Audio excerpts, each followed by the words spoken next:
This is going to be quite a long recording probably today. Sorry, it's not really a live session, but it's really hard with my daughter. She keeps interrupting me and she won't let me do anything live. So I have to put it down on YouTube and give her a cereal bar. Yes, I'm an amazing parent.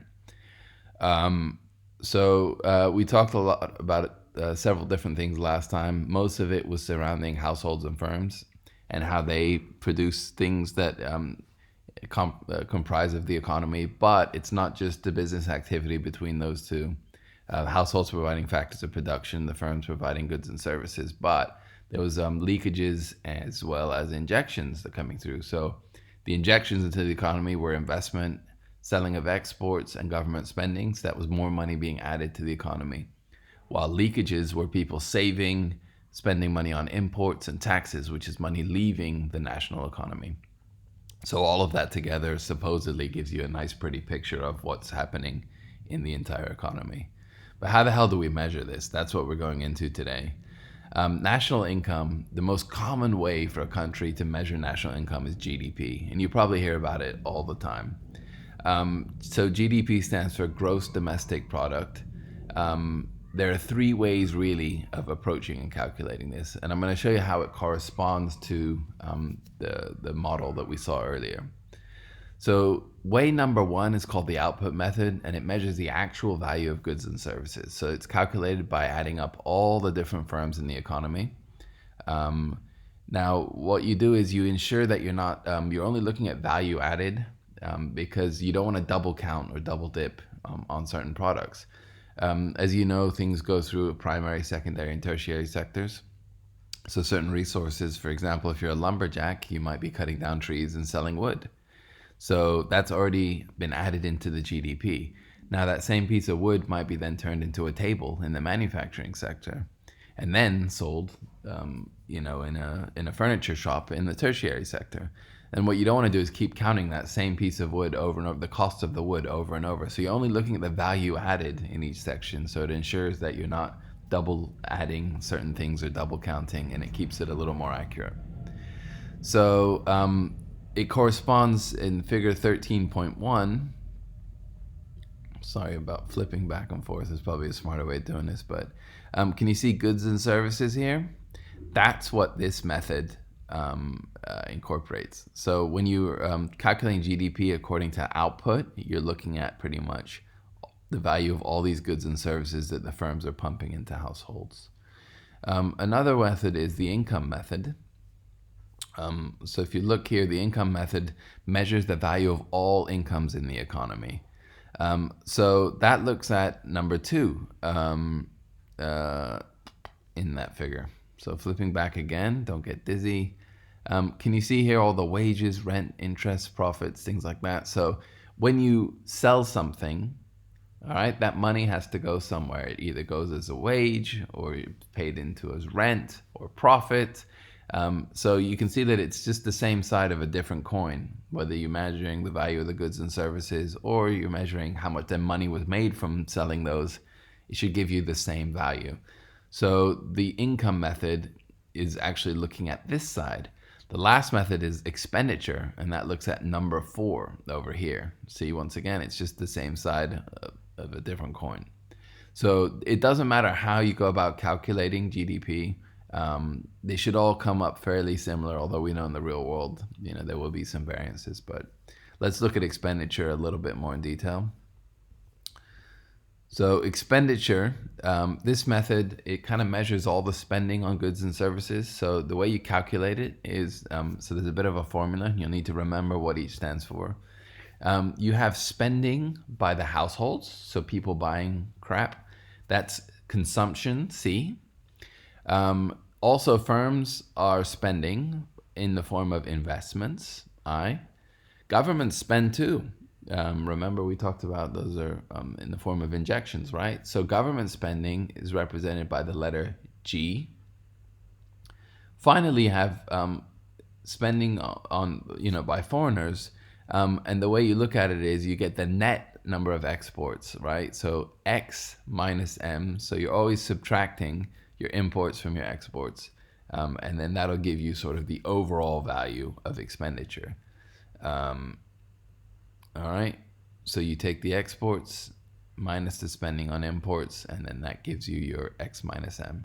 So the formula altogether is C plus I plus G plus X minus M, and then that will give you sort of the value of the economy, how much spending you're doing. So you can see the formula right over here.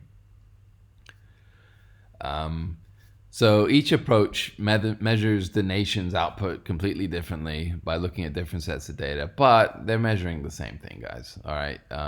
So one common highly acceptable value of GDP is that it's the total values of all final goods and services produced in the economy.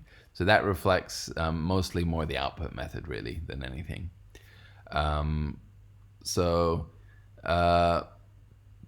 Try and remember the formula for calculating GDP: C plus I plus G plus X minus M. And remember, that is the expenditure method. And these are just a couple different ways of coming up with the national output levels. All right. So you can see here in some problems you might be given different parts of the economy, whether it's the C, I, G, and you'd have to calculate. They might ask you to do it in forms of a percentage, right, of the 4 different sectors of the economy. Remember, well, you're like, oh, why are they saying 4 sectors of the economy when there's 1, 2, 3, 4, 5 line items? Because remember, X minus M is 1 unit, right? You have the net value of your imports and exports. All right. So those will actually end up becoming 1 number. Okay. So let's get into some more specifics now. GDP, the difference between GDP versus GNP, which is gross national product, and then GNI, gross national income. So 2 definitions for GDP were given above, where it's either the value of all the real goods and services in the economy, as well as the expenditure. A third useful one to make a comparison between GDP and gross national product, GNP, is something called GNI. That's your gross national income. So GDP, you can define it as the total economic activity in a country, regardless of who owns the assets or the productive assets. So the book here gives an example of an Indian multinational company operating in Canada. Is that even a real country? And earning profits, right? So if you look at the GDP of Canada, right, this Indian multinational company is contributing to Canada's GDP, not the Indian GDP, even though it's an Indian multinational company. The fact that it's located, the assets are operating in Canada, it then adds to Canada's GDP number.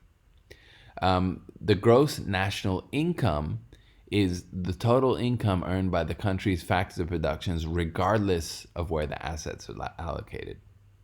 So in the example that they talked about, when you look at the GNI, right, or GNP, either one, the Indian multinational company would be included in Canada's GDP, but not in their GNI, because Canada doesn't actually own those assets.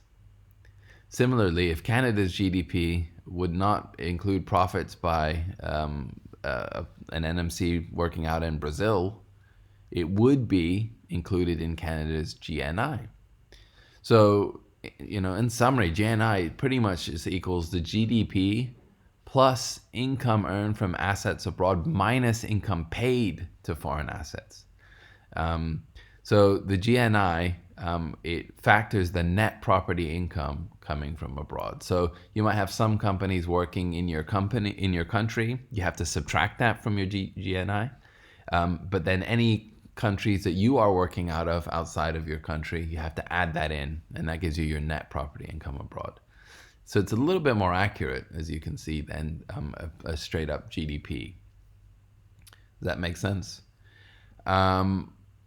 Then let's talk about how the gross national income relates to something called net national income. So we're getting a little, as you can tell, we're starting to get a little more refined, a little more closer to reality in these figures.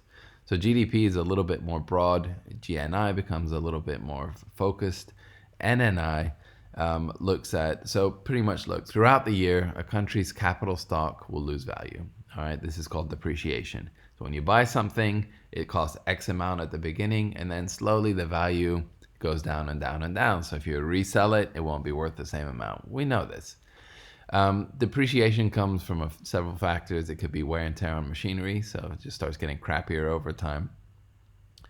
There could be damage to equipment. Technology might get better, so your machinery might become obsolete. It's no longer valid or no longer the best or most efficient way of doing that thing anymore.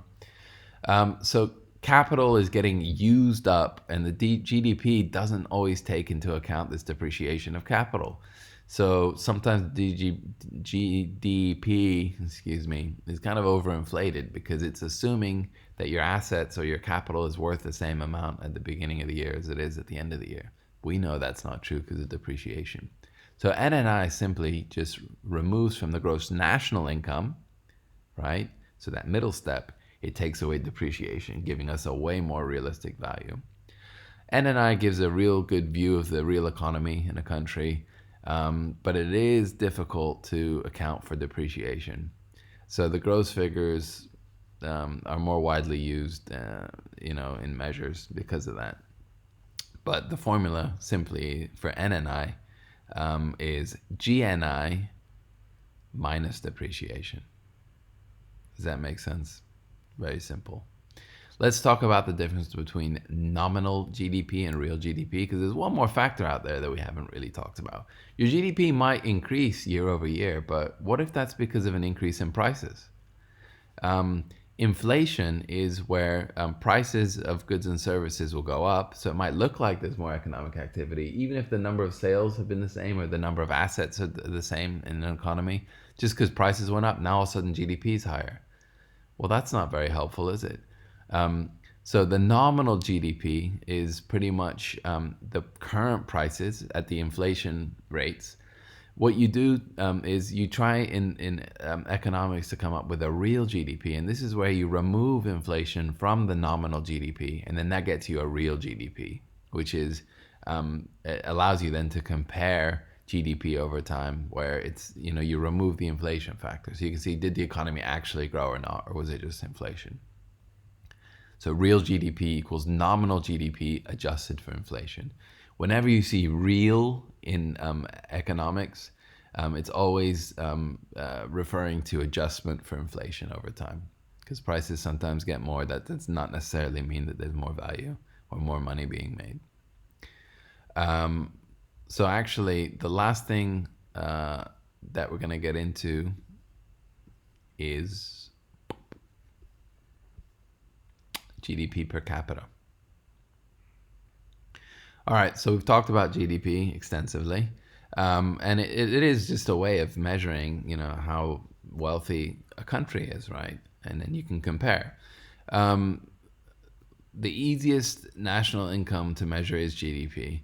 But GDP per capita is where you put it per head, because you might have a country with a lot of people, so they might have a high GDP, but when you actually divide it out by the population, they're not actually that wealthy. While you might have a country that has much less value of goods and services, but they have so few people that the percentage per capita is ridiculous. So it's really an interesting fact, and it probably is something a little bit more relevant when you look at GDP per capita.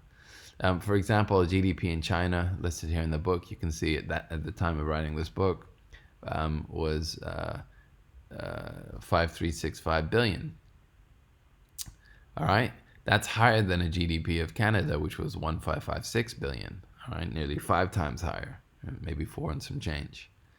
So this says that the output of China is 3.5 times larger than Canada. However, when you look at the population, because China has such a huge population, per capita, Canada is almost 12.5 times more than China. So although overall China has more value of goods and services, higher GDP, when you look at it per head, per capita, Canada is way wealthier. So the people in Canada, there's a lot more goods and services being dealt with the number of people in Canada versus China. So take a look at things, by the way, like the World Economic Forum database. There's a lot of really good resources. So I'm going to end this lesson here because we talked about how to measure GDP. The next section we're going to actually talk about is why are national income statistics gathered. But I'm going to do that in a separate video because I don't want to overload you guys. I really hope that makes some sense. Try and get familiar with the formulas. Try and do as many practice problems as possible. I'm going to set some stuff up in Cognitive for you. Anyway, behave yourselves, guys. Sabawi out.